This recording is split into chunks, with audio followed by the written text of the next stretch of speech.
Welcome to the Industry Angel Podcast. We hear from the best business minds across the globe, entrepreneurs, social influencers, marketing mavens, and sales rock stars. We've got them all. Here comes your weekly dose of inspiration with your host, Ian Farah. Good evening, everyone. Wow. Thanks. So Tony is doing 70 talks in 70 towns and running 7 miles in each one. So well done, everyone who ran today. Hands up who ran today. Yeah, well done. Brilliant. Excellent. We raised £2. Glenn got bit by a dog for that £2. Seriously, off the lady. 7 started. 5.5 came back. Gia, where are you? Yeah, well done. Gia thought it was a walk. She came prepared for a walk. Like, no, it's a run. But how many miles did you do? You got about 5 miles in, I think, and then went to a walk. So well done. So Tony, where do I start with Tony? I first met Tony at Newcastle Startup Week. And, Team Startup Week here. Has anyone been to Newcastle Startup Week before? Yeah? Wonderful, isn't it? Should we have it back? Yes. Yes, we should. For anyone who hasn't been, it's a 5-day business event in Newcastle. Lots of venues. Every different day is a different venue, a different theme. It's wonderful. I first met Tony there on day 1, I believe. Day 1's great. It's the best day. Everyone gets dolled up. Best speakers. So I'm a fellow speaker and I like to watch them all and see who's the best. Not as good as me, but some of them like Brad Burton are all right, aren't they? You know, they're all right. Tony is there, so I rocks in, right? Nice jacket, pocket watch, pocket square, nice brogues and stuff. I look to the left and I see Tony. My God, how can I actually compete with that? And Brad Burton actually refers to Tony as the dickhead in the red feather cap. And I was so intrigued with Tony, and actually you did a talk to him. I don't know if you remember this. You did an evening. Wonderful evening, and he brought some books along with him to raffle or to like a competition. And I remember we all had to sort of talk amongst ourselves and come up with the answer. And if you got the right answer, you got the book. And I really wanted the book, and I really wanted to meet Tony. So when they said like, "Has anyone won?" I just shot my hand up straight away. What's the answer? And I just got up and got the book and got my photograph taken with Tony. Didn't get the right answer. Totally blagged it. But from that, I just thought, wow, this man is just so intriguing. His passion for business, entrepreneurship, and micro business is just absolutely inspiring. And I'm sure you'll come on to that, Tony, in your talk.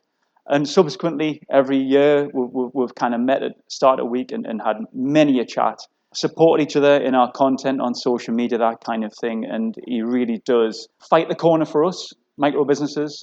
And I don't know what else I can say apart from just hand you over to the man himself. By order of the British Empire, I give you Tony Robinson OBE. Thank you. Welcome, everybody. Thank you very much. It's lovely to be here, and I can't imagine anywhere better to be than with all this beer around me, frankly. So it's absolutely great. All the gear, no idea. We start with something a little bit somber, but I promise you it livens up, because you are going to play Who Wants to Be a Happipreneur game. Now, I know most of you want to be millionaires. How many people in the room want to be millionaires? Ooh, not many. But by the end of the night, I can promise you that you will either know that you're a happipreneur, or you will decide, I want to be more happipreneur, or you'll think of somebody that you can help and you'll know how to help them to be a happipreneur. So that's a good thing, to get to the end of the night and we'll be able to do that. But it starts a little bit somber because of all the things Ian has said about the reasons that I'm doing this mad tour. So I will just turn around, and then I will turn around again, and I will say, there's no business like your own business, like no business I know. Everything about it is so appealing, but no business can take a government beating. 3 million excluded UK, sobbing over bills to pay. knout from 18 months of pleading, blow after blow, sickened by BJ's no-show.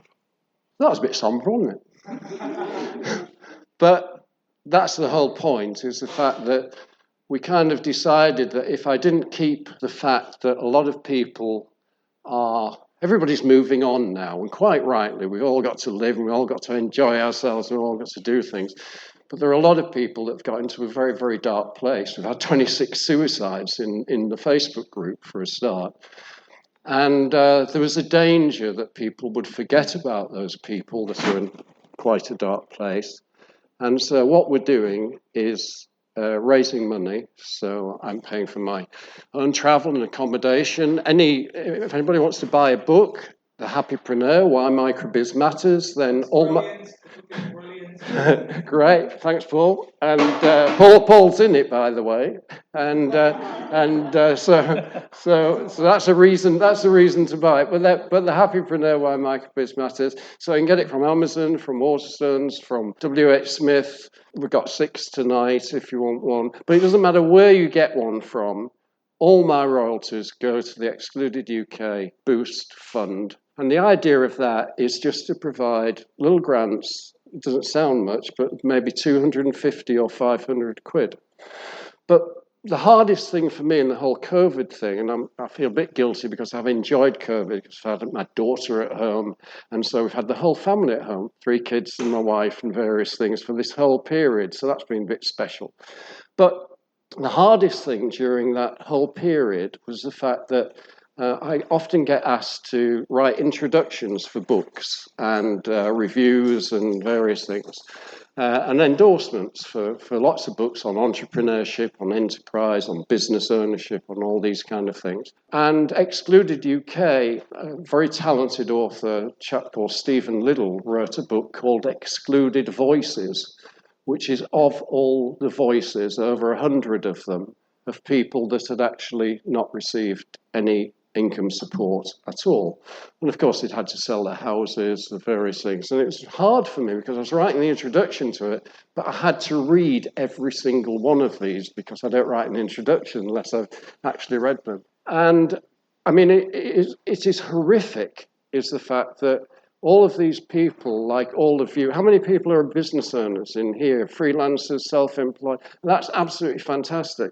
See, I've spent like 2 decades just trying to champion micro-enterprise and saying that, look, we know more about running businesses than any of the academics, any of those, I mean, COVID crisis, for example, if we'd been running it, there wouldn't have been a problem, would there? Seriously, there wouldn't, honestly, for a start, Lord Sugar was one of my clients for a while. For a start, we know the value of £1. The government can spend millions and billions on stuff that we wouldn't spend at 10,000 on. So, I've spent, decades trying to say how great we are and how we should be recognised.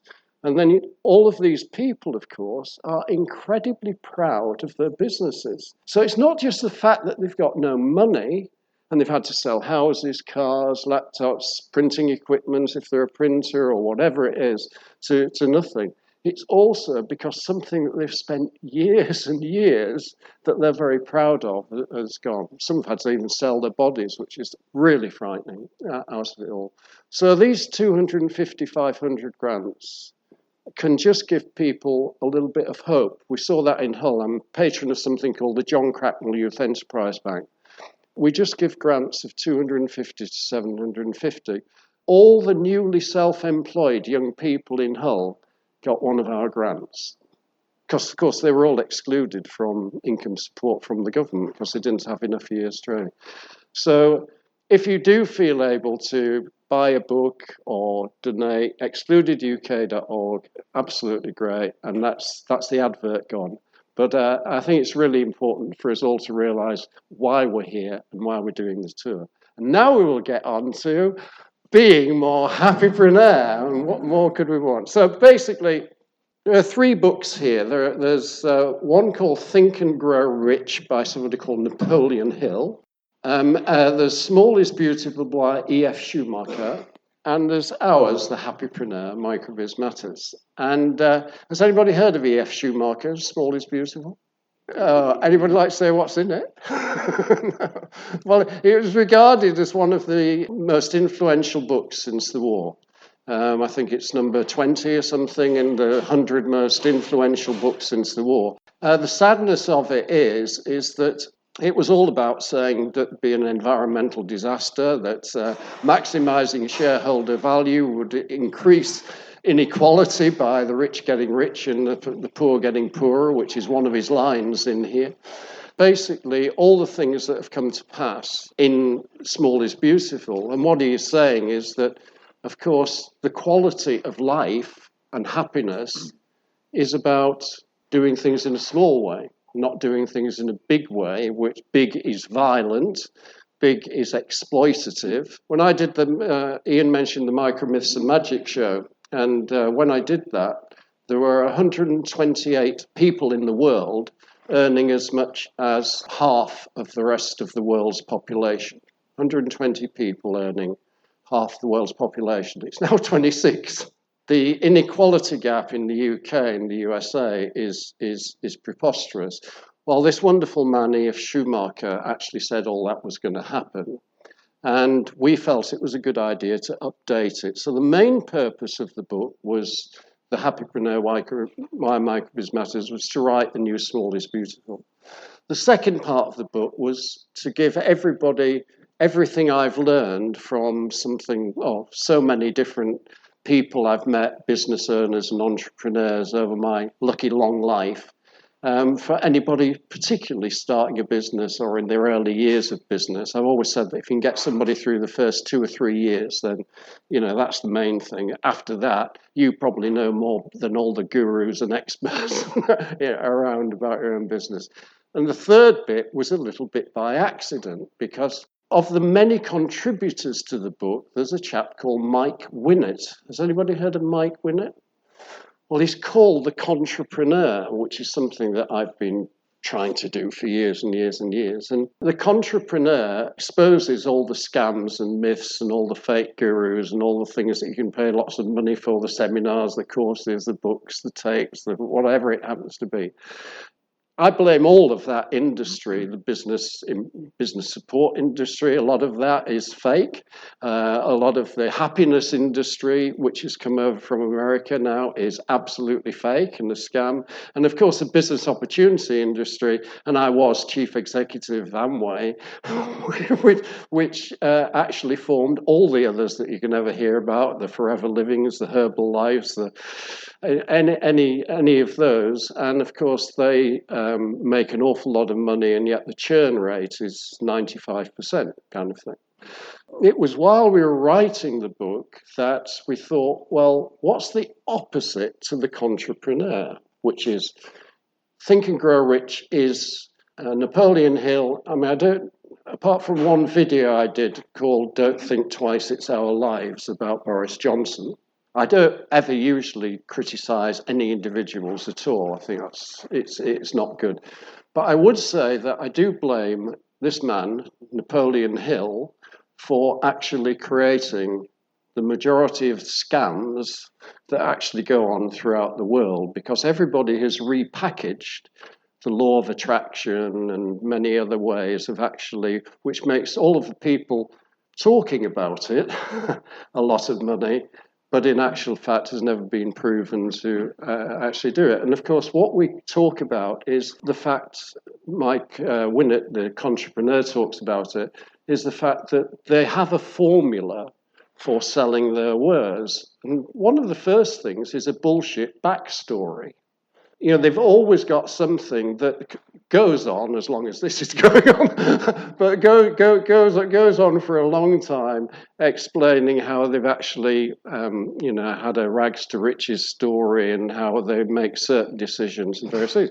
Well, Napoleon Hill actually went one step further, because I won't read it out because I haven't got the time, but basically the opening parts of Think and Grow Rich that came out in 1937 repeats what he did originally in one of his books, where he actually says that the great Andrew Carnegie tasked him as a young person with finding out what the secrets of success were actually, and put him in touch with presidents in the world.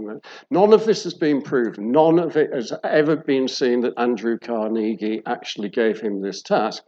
But the result of it was that basically, he said he advised presidents as a result of this. He did all these things. And the beginning of it actually says, basically, that if you don't follow this secret of success, this formula, etc., you will be poor and it's your own fault and it's all these kind of things.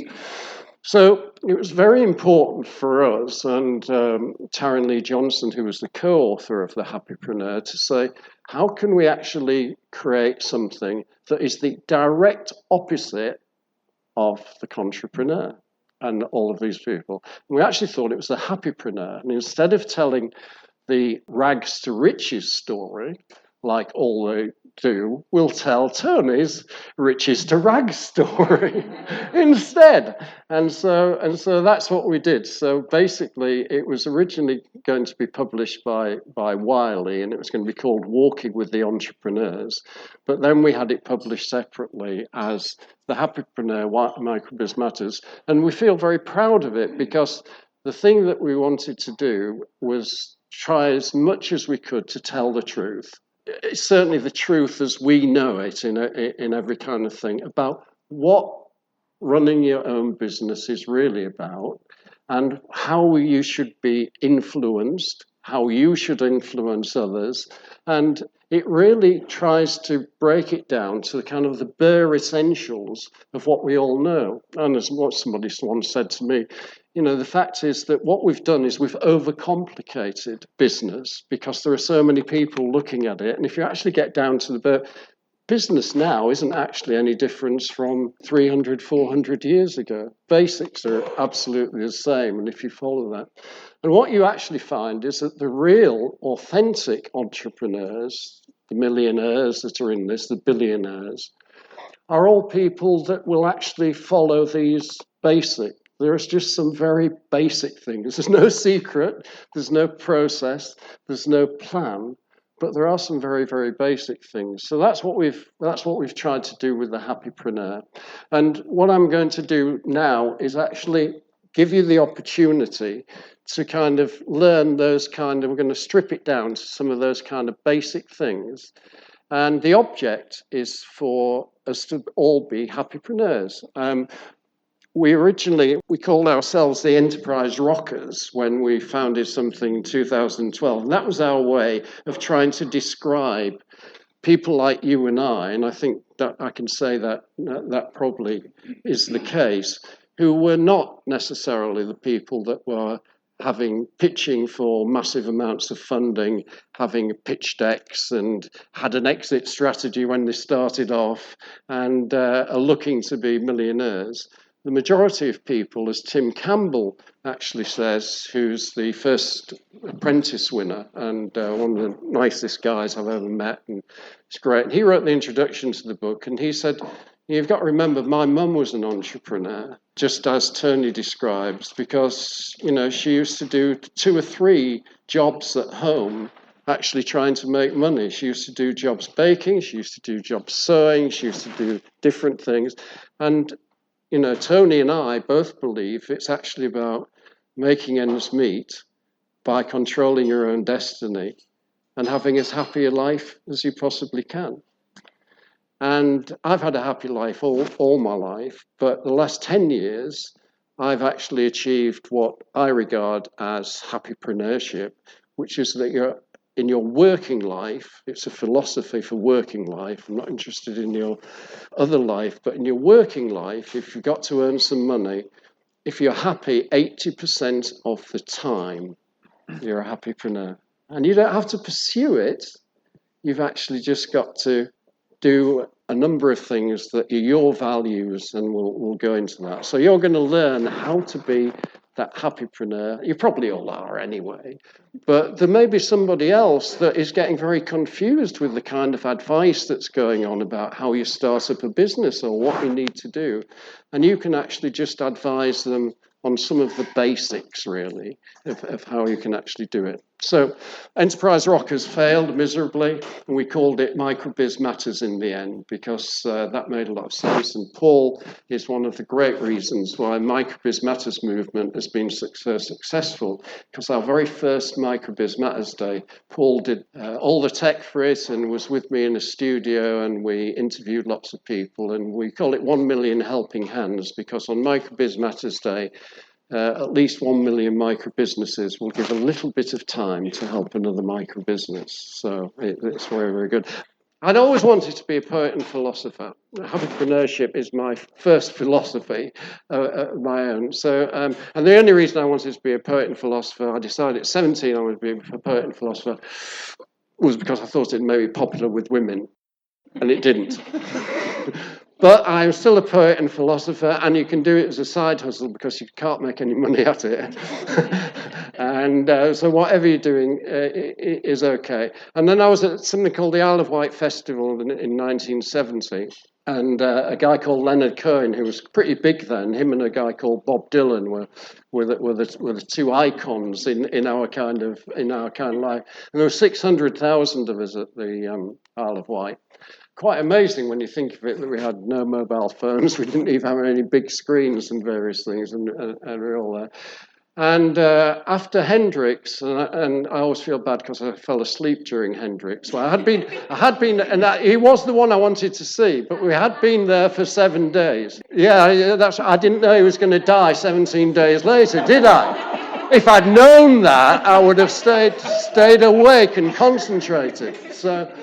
Yeah, so after Hendrix came Joan Baez, and then at 3 o'clock in the morning came Leonard Cohen on the stage. And Leonard Cohen just sings songs about women. I mean, that's all he did. You know, Suzanne takes you down to a place by the river, she feeds you tea and oranges that come all the way from China. Lovely stuff. You know, and he's surrounded by women singing all these beautiful voices and various things. So I decided that I was going to be a poet and philosopher, and it was the right decision when I saw Leonard Cohen. And he also had this lovely way of not kind of like patronising the audience, which lots of people actually do. So around about 4:30 in the morning, he actually said, and I remember this line very clearly, woke me up a little bit. Unfortunately, I was next to a farmer's son. He said, I don't want to impose, I'm not sure if this will work, but this time in the morning, long day, maybe this is a song that you might like to make love to. It's not going to fill bloody farmers, but I just thought, well, this is wonderful, isn't it?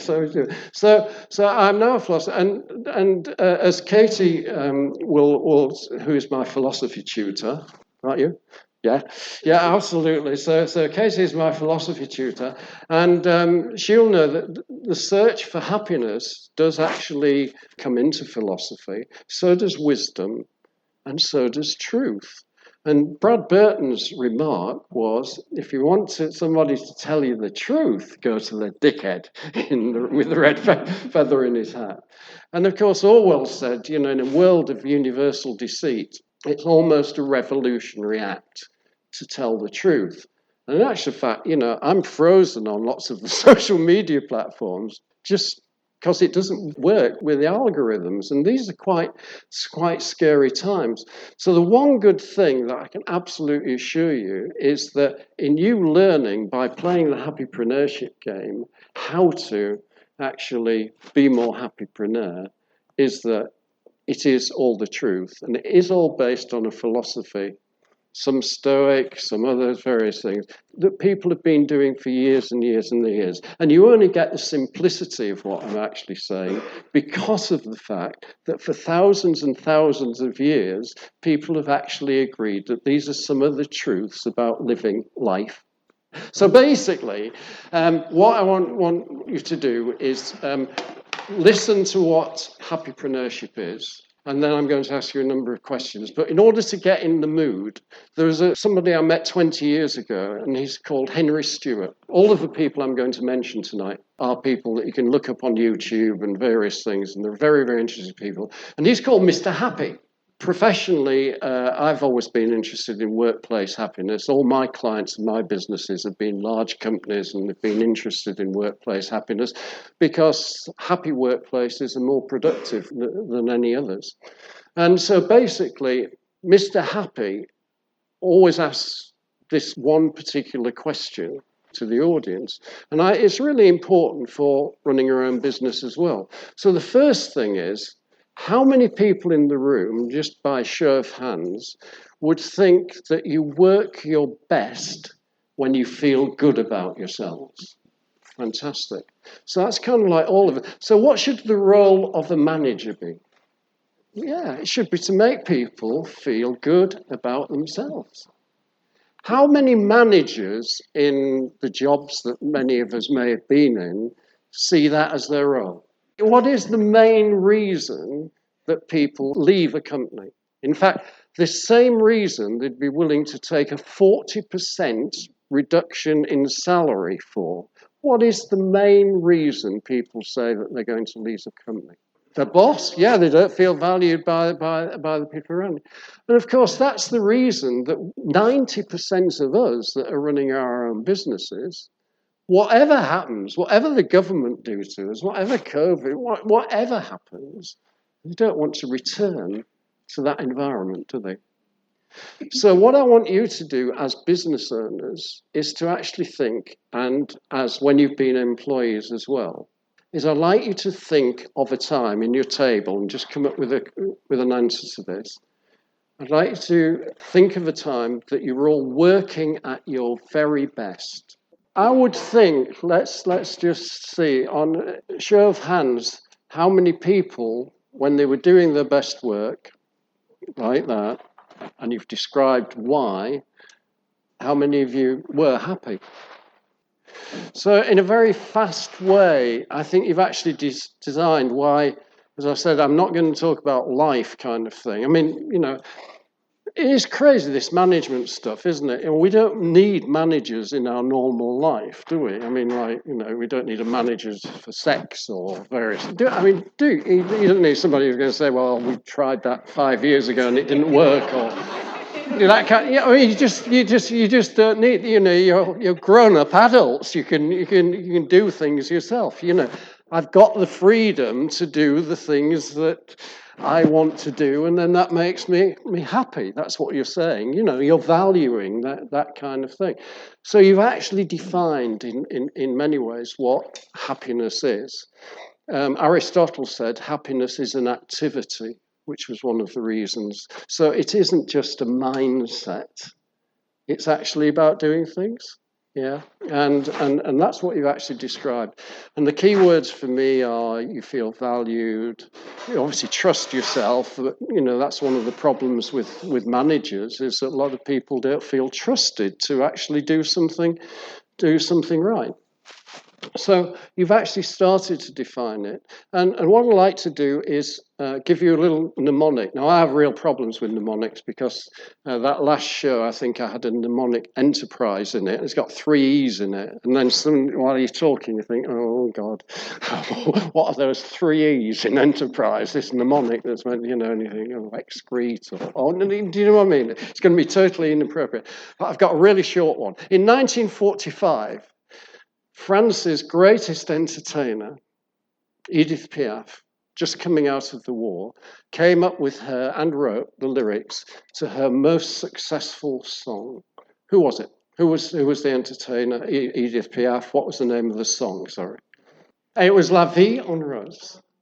And the whole point about La Vie en Rose was, what does La Vie en Rose mean in French? Life in pink. Life in pink. Or through rose-coloured spectacles. So, looking at life through rose-coloured spectacles, which is very happy, and it was great, and it's as appropriate now for coming out of the pandemic as it was to everybody coming out of the war, and incredibly successful. So your mnemonic to remember how to become a happypreneur is actually V, V-I-E, and V stands for the most important thing in any philosophy, and that is values. And so the values are the V, The I is who you're influenced by and how you influence others. And the E is enterprise itself.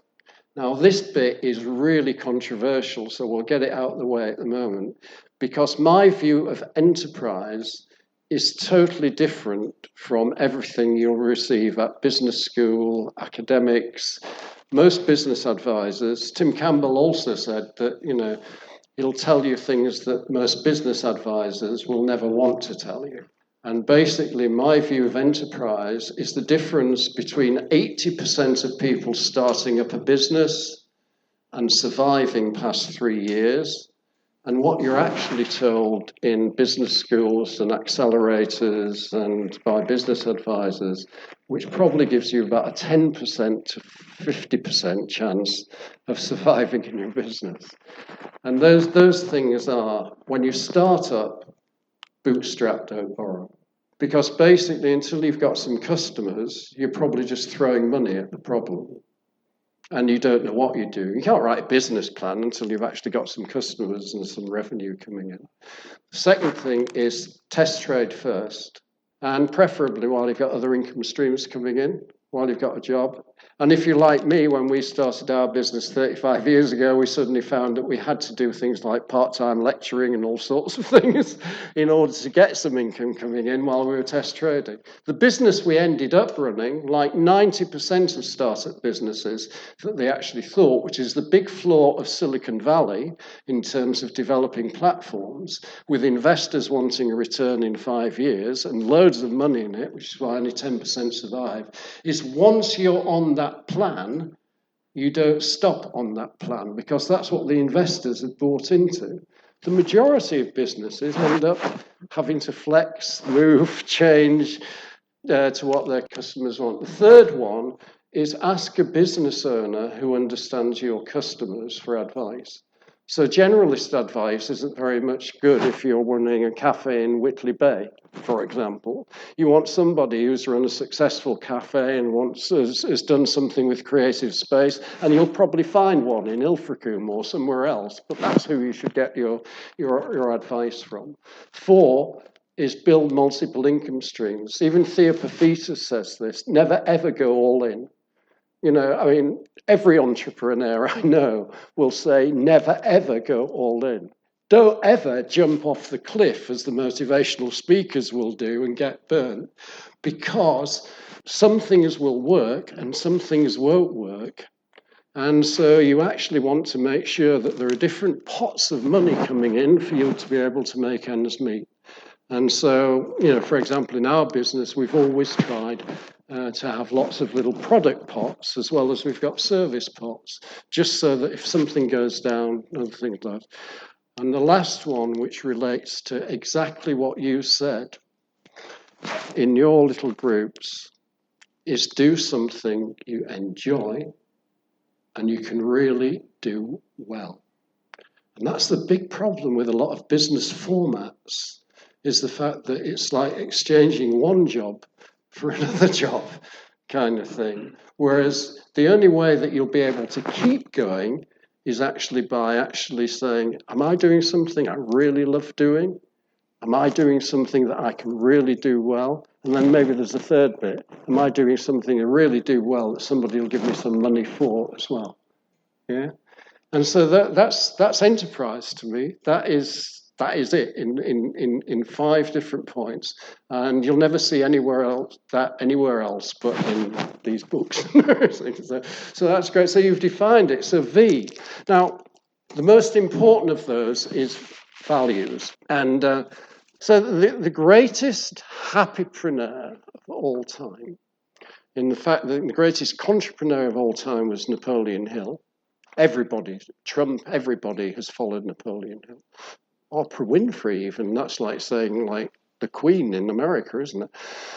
But the greatest happipreneur the world has ever seen is this fella. Well, he was actually a bit taller. Anybody know who he is? It's Charles Dickens.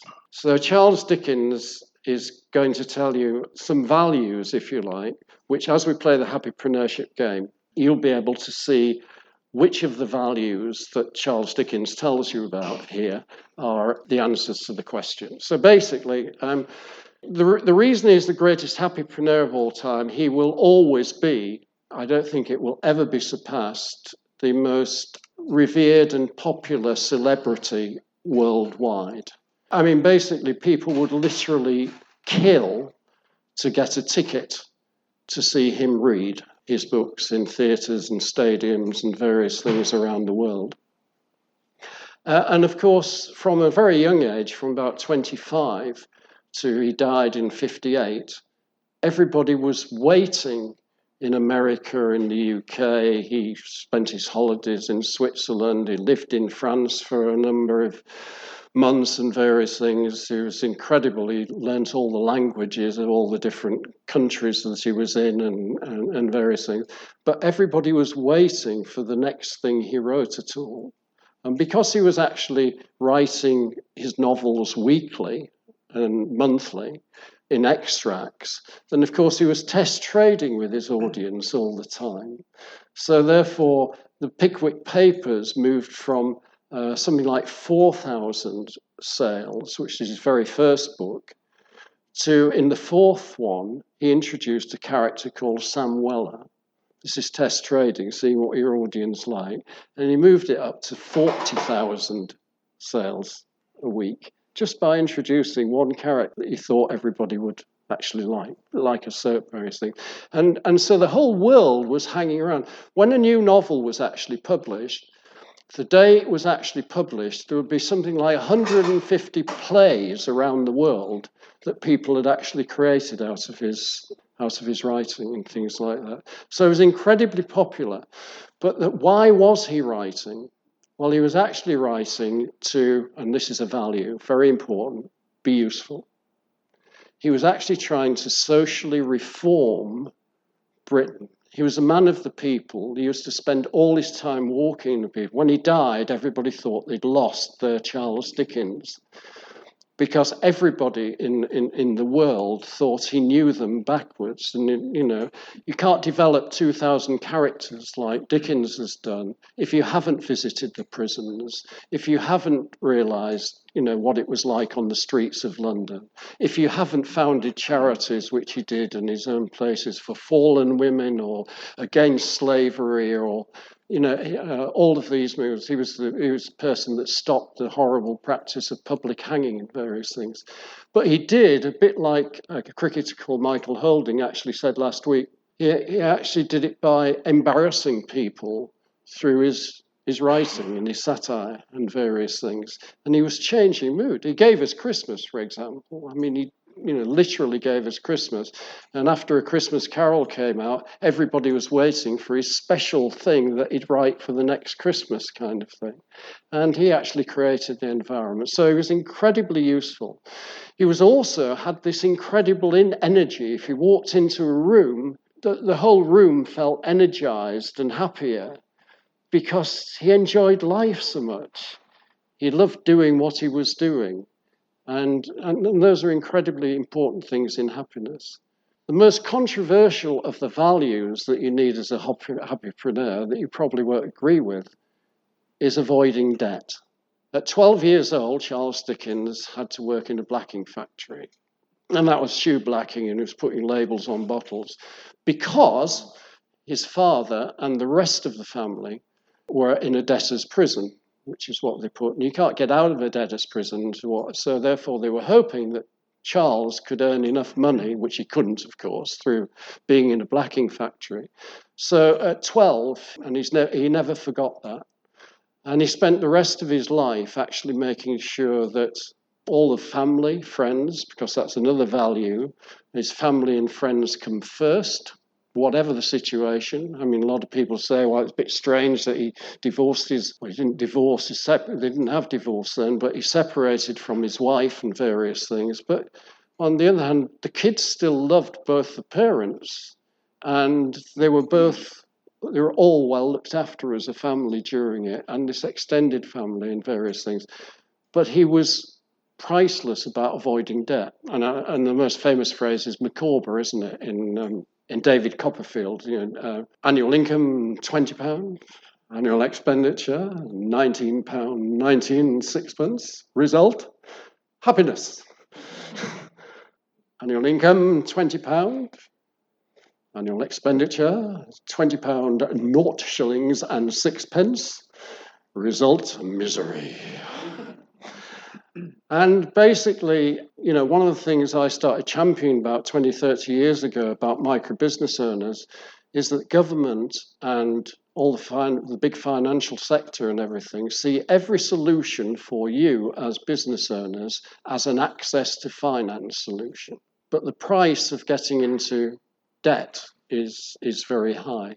So he always made sure right through his life he avoided debt, and that's why I built all these multiple income streams. The other thing that was incredibly important to Dickens and a value that a Happipreneur that is, it's kind of often not spoken about, is that he always made sure that he was doing something he really, really loved. He was totally uncompromising about that. It probably killed him, but he actually, even though he was ill in his last few years, he actually loved this reading of his novels to these big audience. He felt it was his public. And so it was almost a drug, really. It was the happiness he got from performing. So when he was very ill and he could hardly move, he was still doing something that he really loved. And the great thing about Dickens is that, all of his kids wrote biographies about him, all of his friends that he had right throughout his life wrote him. And it's absolutely clear that he was, the reason he edited his own magazines and things was because he actually loved promoting other writers. He loved putting them in, loved coaching them. He only did things he wanted to do.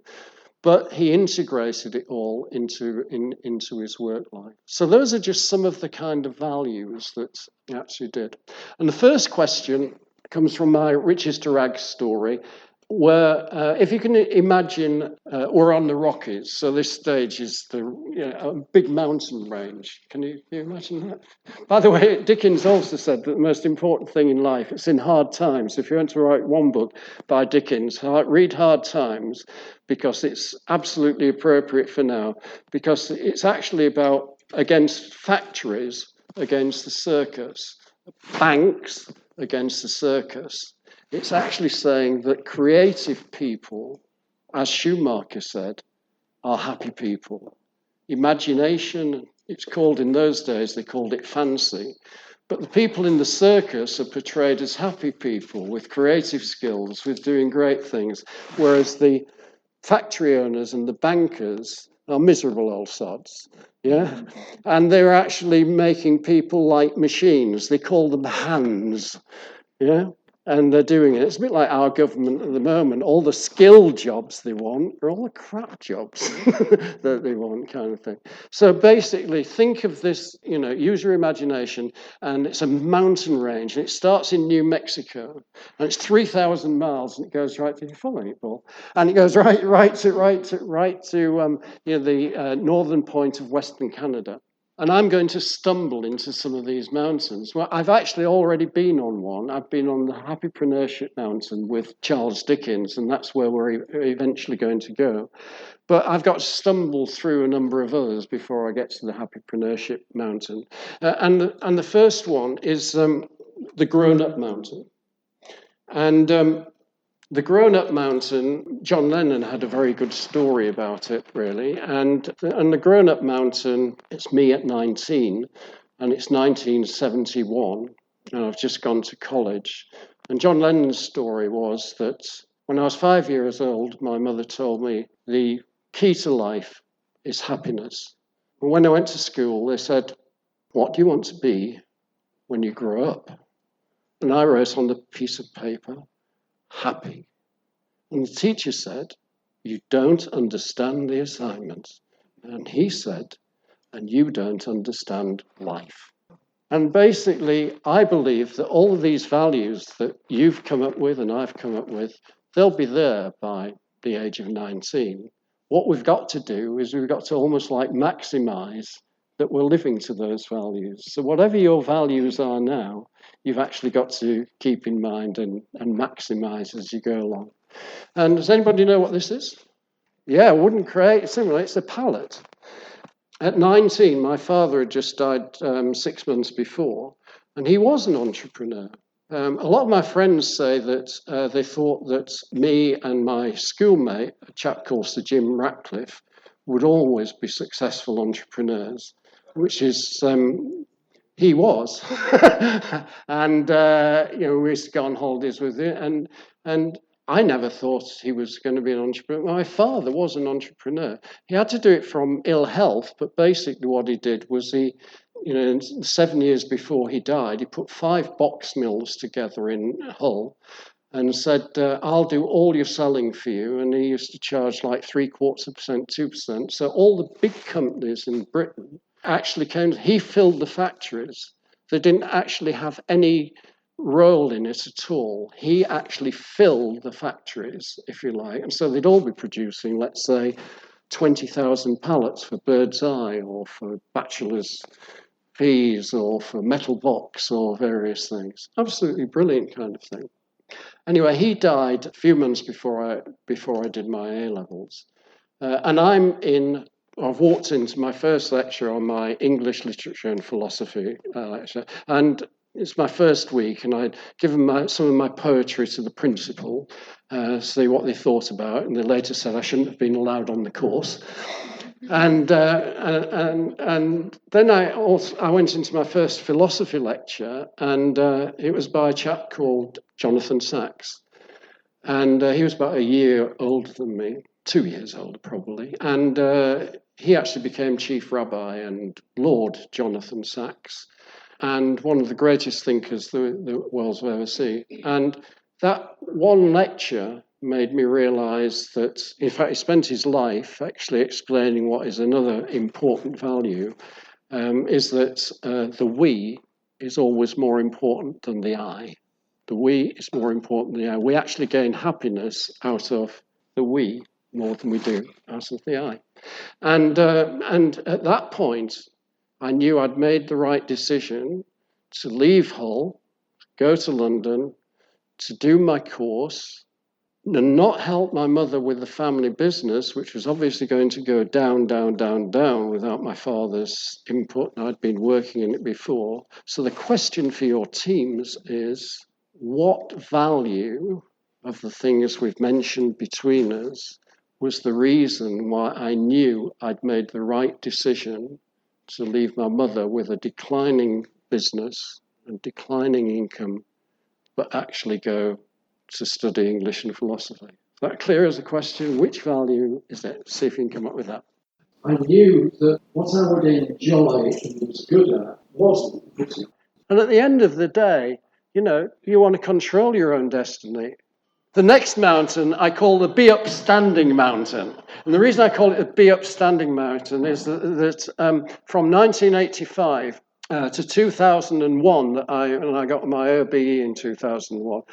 The reason I'm on the Be Upstanding Mountain is I'm going to lots of these things with Dickie Bowes and things like this, all the greatest meals and various things. I'm going to places like Windsor Castle, St. George's House, St. George's Library with all the top thinkers in the world and various things. And I got to the position where I was kind of like, I was right in the establishment. And I call it Be Upstanding because you'd often go to these things, and it just appeals to my crazy sense of humour. So you won't guess it, but it doesn't matter. That's why it's called. So basically, the Toastmaster would stand up. It's mainly men in these rooms, by the way, whatever the institute is or whatever the kind of thing, and he would say, "Members, be upstanding for the loyal toast."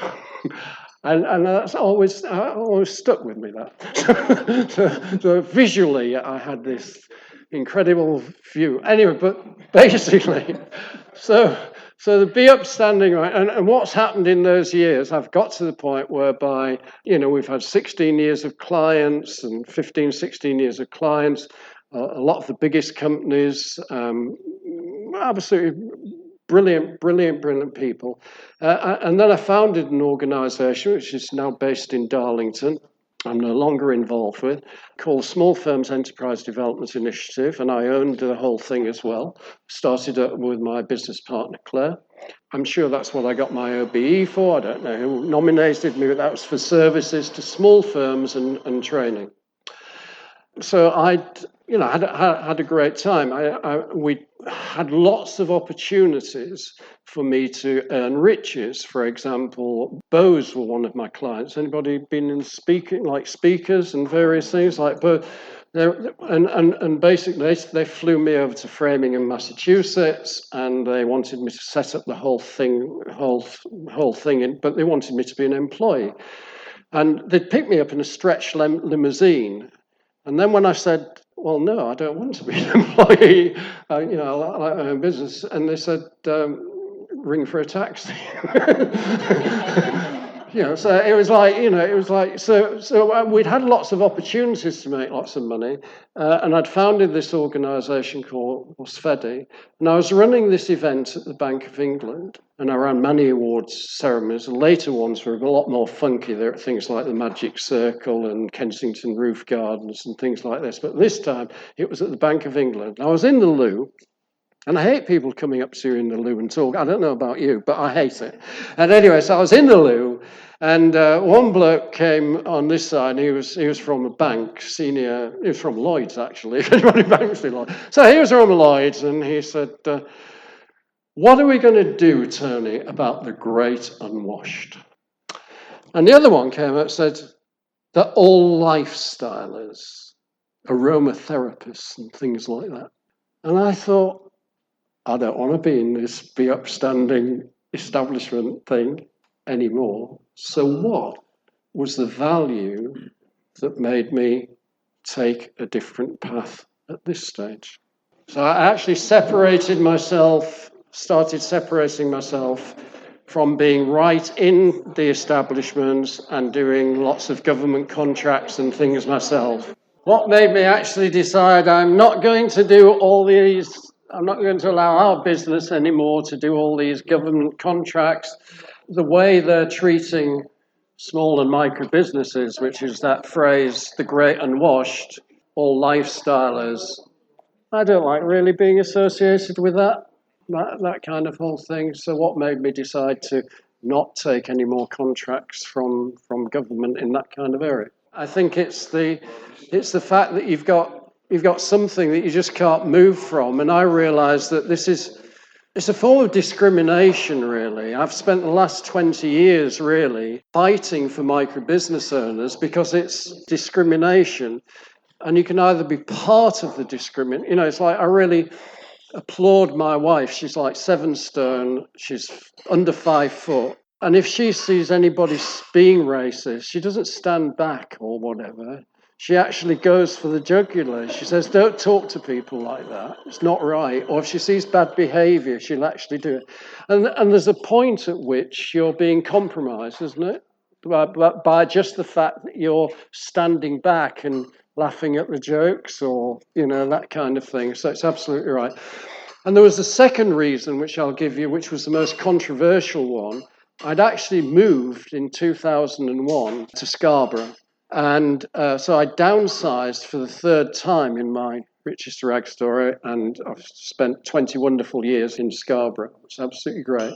What do you think was the reason that I downsized and moved to Scarborough, which I did as part of this decision that I wasn't going to take government contracts, and also because my business partner, thankfully Claire, did this. She said 2 years before, we're spending all our hours working, Tony. It's no good for me. She's actually a millionaire, so there's never been any need for her to work that hard.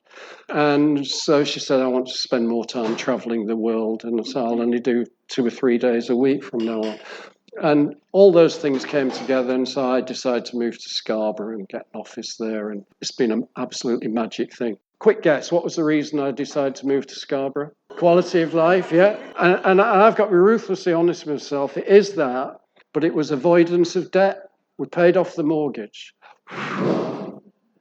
Yeah, 20 years, I've had 20 years of absolutely making ends meet without all of the same pressure of various things. So it's a good decision in that way. Okay, the next mountain I stumbled into was that obviously we still had to keep our business going. I've still got to make ends meet.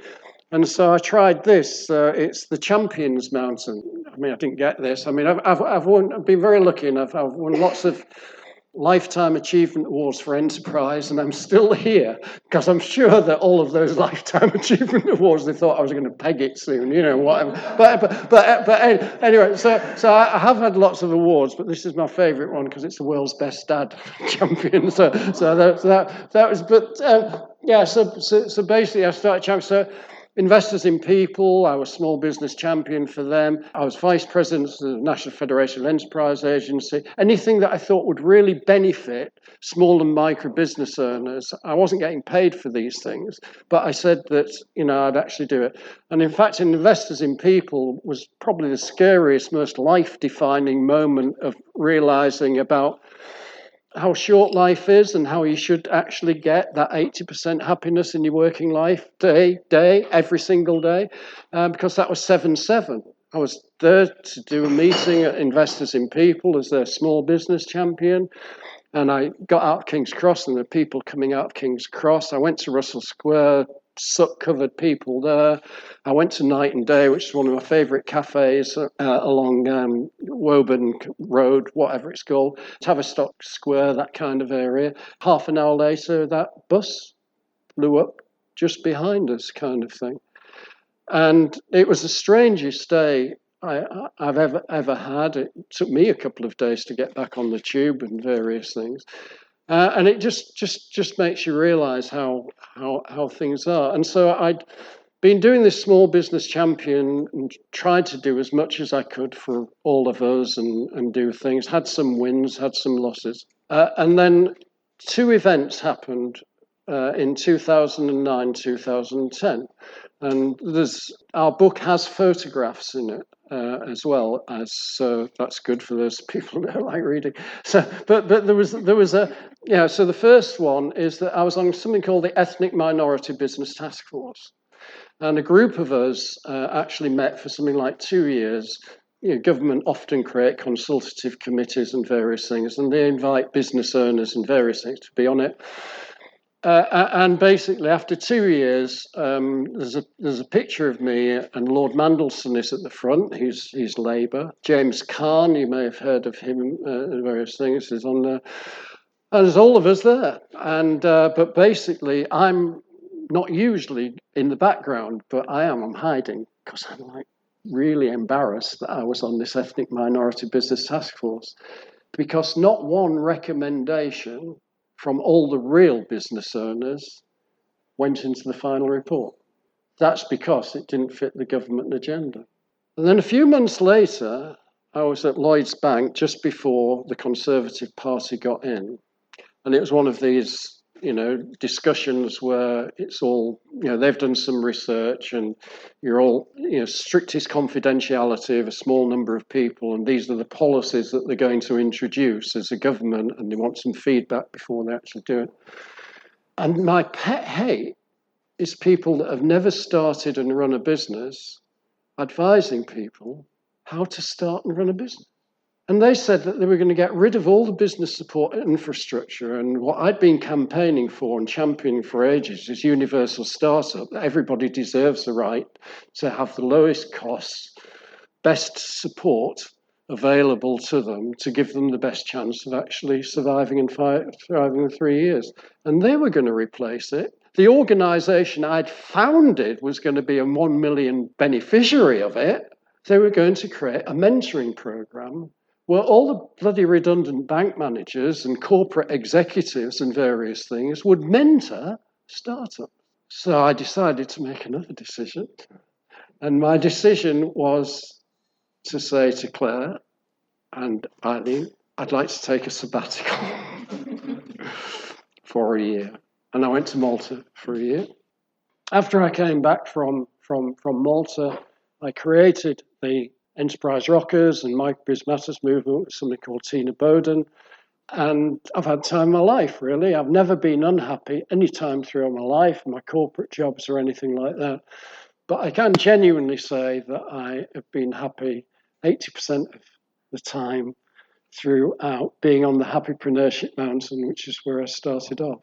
And I'd just like to finish by saying, thanks for helping me with all these values. Thanks ever so much for coming. It's really good. I want to just go briefly back to Venice and say 3 things that are like really important to me about values. And as I say, if you do feel you can donate anything, that would be great. But basically, when I finish my 5-mile run every day, I have a chocolate tiffin and a coffee at the end of it. And I go up on the sea wall, and there's a little painting there by a chap called John Wilson Carmichael. And it says, John Wilson Carmichael, who died about the same time Charles Dickens died, managed to make Scarborough look like Venice. It's taken from the sea and whatever. And out of all the wonderful places I've visited all the way around the world, I've never had so much happiness as I've had in Scarborough, in my Venice, throughout all of these years. It's the best decision I ever made for happiness. So we create our own environment. That's the first point.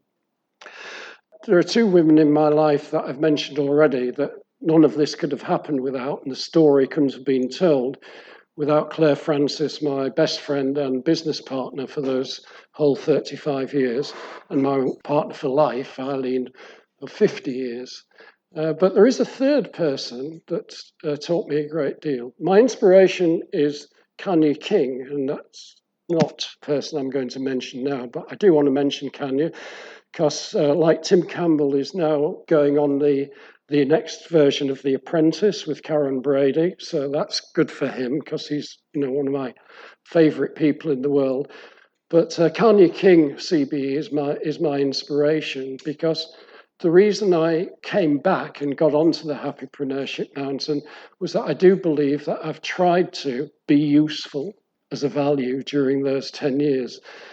And Kanya King has done that by making music of black origin, and she's created the whole, she had to remortgage her house in order to put on the very first logos and various things. And so if ever I'm feeling I need a bit of a kick in, then I see what Kanya's doing at any point in time, and it just keeps me going and keeps me challenging. But the third person I just want to mention, and to finish with a poem, is one of the people I go running with on my hat.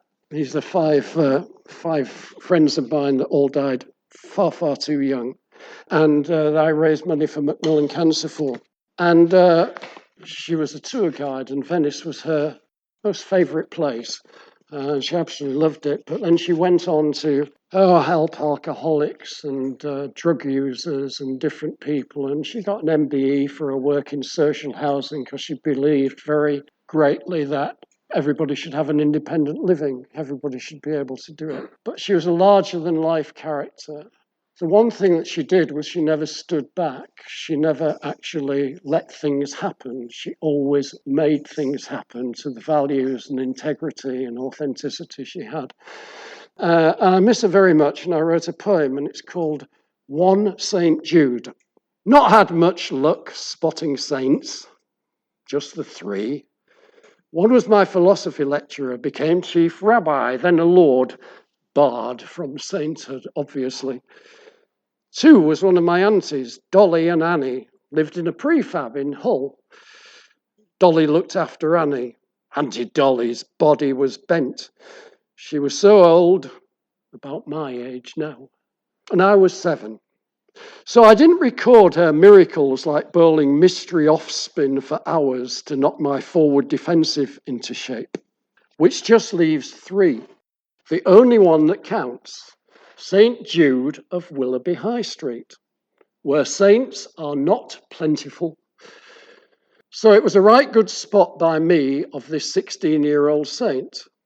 Willoughby High Street saints don't use their halos, they use mugs of coffee. As she hands you a mug, she tells you what's what, sorts you out, dry cleans you, stands up for you, suffers ridicule, stifles bullies, shows you the way to help all the people everyone else avoids. one St. Jude of many safe havens. Thank you for listening to our show, and be more Happipreneur!